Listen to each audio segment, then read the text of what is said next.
A very good evening all. I'm Aditi Lamba with the Tues edition of South Asian News, Vision of Asia. We are coming to you from our studio in New York City. Welcome to the show.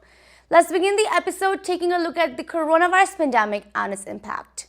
The world has surpassed 184 million cases of COVID-19 with now nearly 4 million deaths. India, home to many of our viewers, has now surpassed 30 million COVID-19 cases with at least 403,000 deaths. This comes amid pressure on Indian authorities to accurately report deaths from the second wave of the virus. Many experts continue to say that the true numbers of COVID-19 deaths and cases in India are 5 times worse. Also, the very dangerous Delta variant of the virus continues to spread in India and has now impacted the United States as well. On this, in the US, we are at more than 33 million cases of the coronavirus and at least 605,000 deaths. Infections are rising in nearly half of the states in South, Southwest, and Midwest, with the Delta variant spreading fast through these states with low vaccination rates. Meanwhile, parts of Florida's Gulf Coast are under hurricane watches and warnings as Tropical Storm Elsa goes towards the state. We hope all our Florida viewers stay safe and healthy. With that, let's begin tonight's episode with much on politics and South Asian American culture. Here are the headlines. The Culture Tree and India Center Foundation hosts Color for India fundraiser, Hudson Yards, New York City. Indian Consulate presents East Meets West concert, Charlotte White's Salon de Virtuosi, New York. Ransom attacks and gun violence on the rise, featuring veteran journalist Rohit Vyas. It's time for a short break on Vision of Asia South Asian News segment. Don't go anywhere, we'll be right back.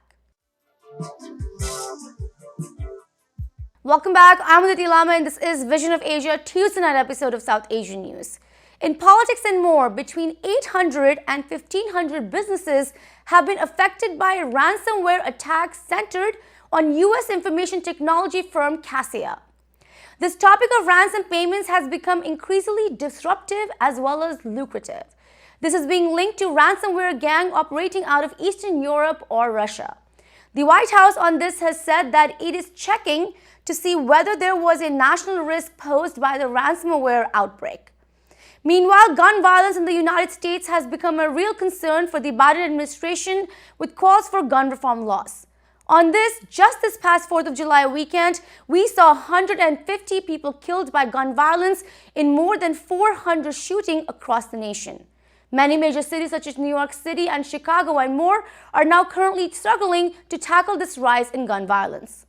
On this and much more, we have now our conversation with ITV Go senior political commentator, veteran journalist Rohit Vyas. Here is the segment. Another big news that came today, or has been coming for a while now, is the issue of ransomware attacks that have been happening on many businesses across the nation. Now, they're being linked to a gang in Eastern Europe or Russia. So again, we hear about Russia interfering and causing these ransomware attacks. Why is this happening? Why does this continue to happen? Yeah, this was a big ransomware attack and a very, very lethal one, if I may say. I mean, it's disabled, what do they say, about 1 million, at least they claim, the ransomware attackers claim they've disabled 1 million units and pieces of equipment, which means computers, could be cell phones, mobile phones, et cetera, et cetera.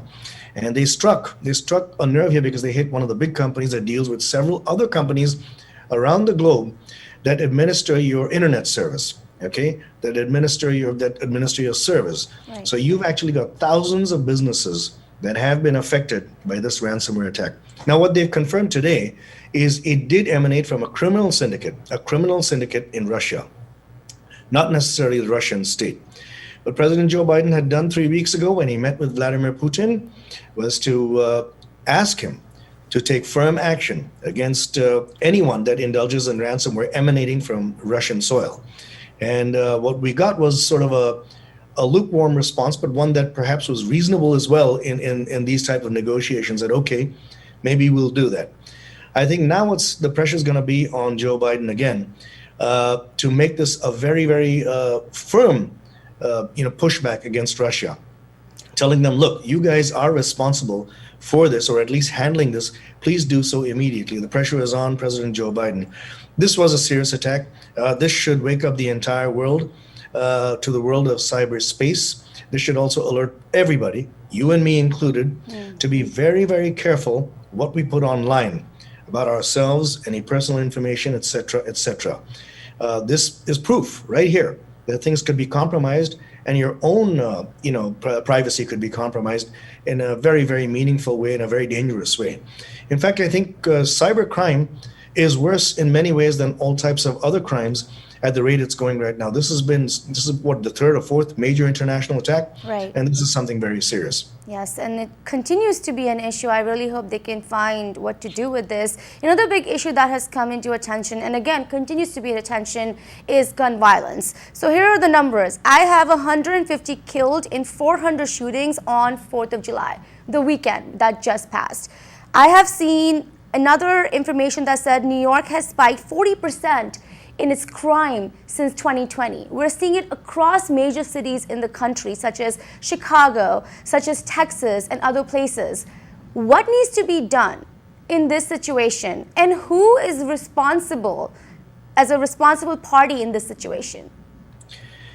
This is the result of a pressure cooker explosion from people being cooped up during the pandemic. It boils down mainly, first, I think, and I believe, to the mental stability of people. This pandemic has taken a huge toll, especially in an America where we do have the Second Amendment, where everyone who's sane of mind, or supposedly sane of mind, has a right to own a weapon. In some states, you don't even need to prove anything about your mental capacity or, stability, etc., etc. But first of all, it's a major mental issue for a lot of people, and I think we're going to have to step up social services first to begin to assess who needs assistance with their depression, or whatever it is involving their mental faculties, their capabilities, their psychological state of mind, which means bringing in a whole bunch of people, such as psychiatrists, psychologists, perhaps giving them government help to go out there into the field to identify who might be a victim of mental illness.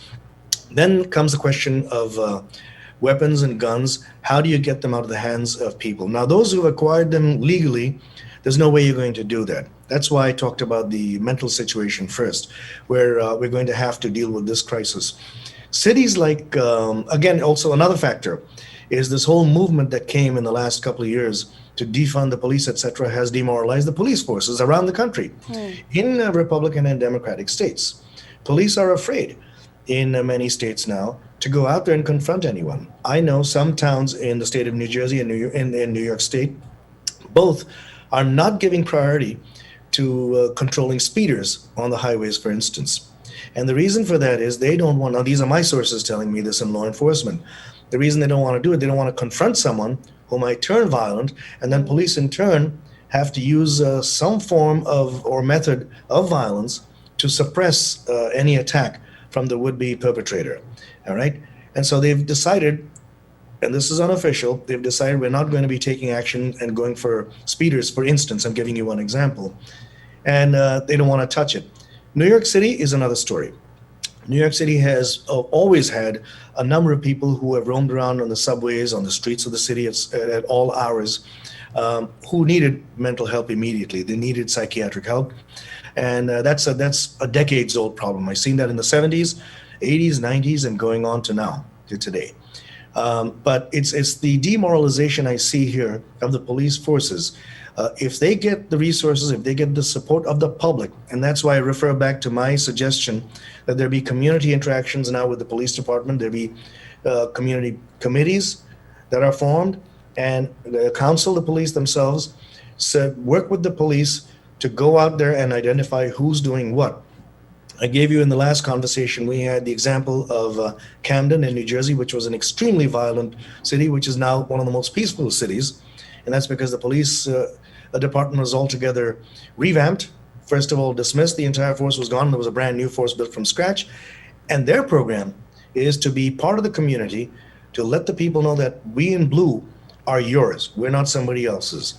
And miracle of miracles, no gun violence in the city that was known as the most violent in the nation. So there's going to be a lot of work needed, but most of all, there's going to be a lot of social service work needed to deal with the mental impact of the pandemic. What kind of a background check do you think this requires? It requires the most intense background check. Weapons going into the hands of citizens require a tremendous background check. We have to be able to prove, citizens should be able to prove. And first of all, citizens have the right to own arms. That's in the Constitution, all right? So unless something happens in Congress where they say, no, we're going to change the Constitution, etc., in the wake of the Constitution as it is, citizens have the right to bear arms. Given that, states can implement rules where there should be background checks. I think there should be background checks to assess the stability of someone, make a check and see that they're, in other words, vet them to see they're capable of owning weapons and are responsible citizens who can own weapons for whatever purpose, for sport, for game, or for whatever. All right. So yes, background checks extremely critical. Let's now take a look at more highlights from the Culture Tree's recent event, Color for India Fundraiser at the Hudson Yards in New York City. The event was co-hosted by India Center Foundation and raised money for Akanksha Education's fund ongoing efforts in India to help and empower underserved and disadvantaged children in cities Pune and Mumbai. Color for India also celebrated Indian Festival of Colors Holi, which symbolizes love and togetherness in the community. Celebrating this festival of colors, the event saw a puppet show called Colors for Krishna's Love on how Holi was brought to life, along with interactive Indian performances and workshop. You can find more information on South Asian language educational culture programs by the organization on theculturetree.com. The organization works with museums, galleries, schools, libraries, and much more to provide an insight into South Asian cultural heritage. Here is the story.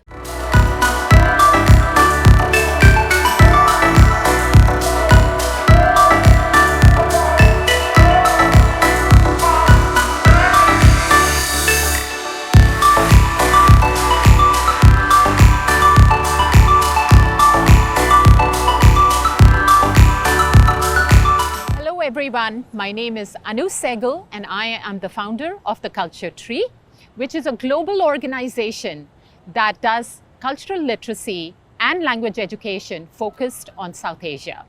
We have language classes in Hindi, Urdu, Punjabi and Gujarati all over the US. We also do cultural programming at museums, libraries and schools. Was a little kid just like you. He and his best friend Radha would meet every day and play to their heart's content. Radha's other friends were often angry as she would not play for long with them. What do you think? Shall we become Radha's friends? Let's see if she'll play with us. Hi Radha. Hey Radha, would you like to play with us? What shall we play? So as we all know, the situation in India is clearly getting better than it was a couple of weeks ago. However, at Akanksha, we're actively now working to deal with vaccine hesitancy, in our communities by managing a lot of vaccine awareness campaigns, as well as organizing vaccine camps and vaccination drives. Just this past week, we vaccinated about 1,000 members of our community, and over the next couple of weeks, we hope to vaccinate and another 5,000 people that are kind of our students, parents, our staff, teachers, and communities that we influence within Akanksha. The Color of India was inspired by the festival of Holi and the beautiful colors that come through in India during spring. It is also inspired by the action all of us will take to donate money for COVID relief in India. We hope all of you can participate and help out.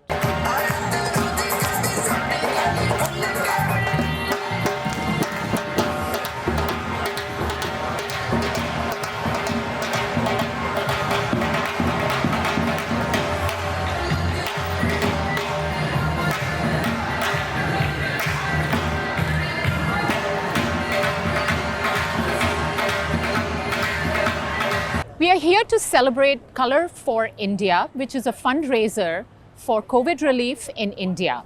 It's being run by 6 Indian American children who are raising funds for actually Akanksha for education, and the funds will go to really help these kids that are supported by Akanksha. To celebrate Holi and support India during its moment of crisis. This event is also a wonderful occasion to congratulate the Culture Tree on its 5th anniversary and applaud its commitment to ensure the traditions of our dynamic South Asian community, continuing to enhance the remarkable multiculturalism that defines the 5 boroughs. Now, therefore, I, Bill de Blasio, Mayor of New York City, do hereby proclaim Sunday, June 20th, in the city of New York as Culture Tree Day.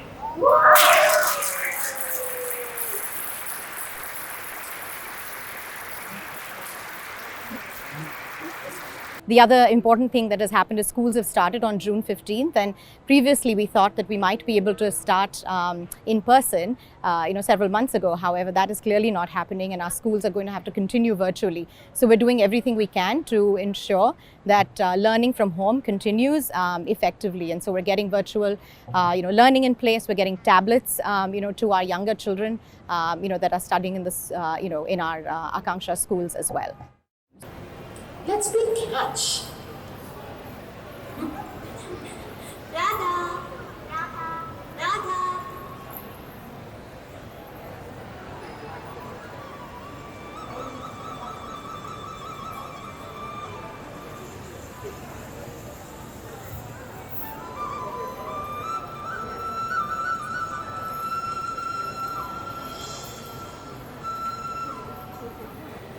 Radha, we don't want to play with you anymore.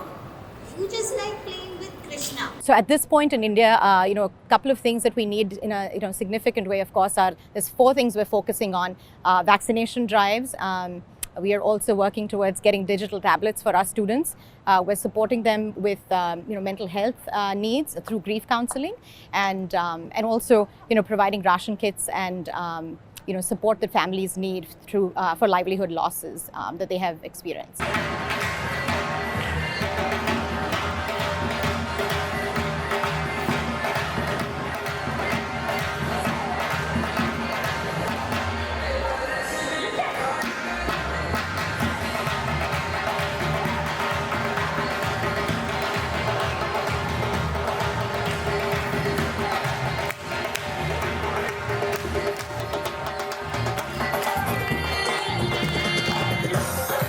We are so delighted to be able to partner with the Culture Tree, India Center Foundation and Hudson Yards for this event. Most importantly, it's so nice to see young children based in New York here coming together to step up and raise funds for children and families in India. It's so very inspiring to see people out and about, but also doing good by giving back as well. So we're delighted to be a partner. Well, it's now time for another short break on Vision of Asia, Voice of the Community. Don't go anywhere. We'll be right back. Welcome back. I'm Diti Lama and this is Vision of Asia South Asian news segment. The Indian Consulate in New York City is one of the 5 consulates of India in the United States and is dedicated to political, economic and cultural relations between India and the United States. The Indian Consulate puts together several in-person and virtual events to empower the community and celebrate contributions to Indian arts, heritage, language, culture and much more. On that, recently, to bring forth the influence and reach of Indian performing arts, the Indian Consulate organized Charlotte-wide Salon de Virtuosi's East Meets West concert and presented a unique experience of Armenian and Indian folk songs. This program featured Beethoven's String Quartet No. 4. It featured performers including VC artist Ulysses Quartet, comprising violinist Christina Boy, Rhiannon Bernard, along with violist Colin Brooks and cellist Grace Ho. Presenting the South Asian amalgamation was popular Bansuri player Jay Gandhi and tabla player Dibyarkar Chatterjee. Here is the story.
Trap Super Show for the night. Please send us your suggestions and get your voices and organizations on our show. Email us on events@itvgold.com or follow us on Facebook at ITVGold. You can also subscribe to our YouTube channel for free access to many of our popular shows.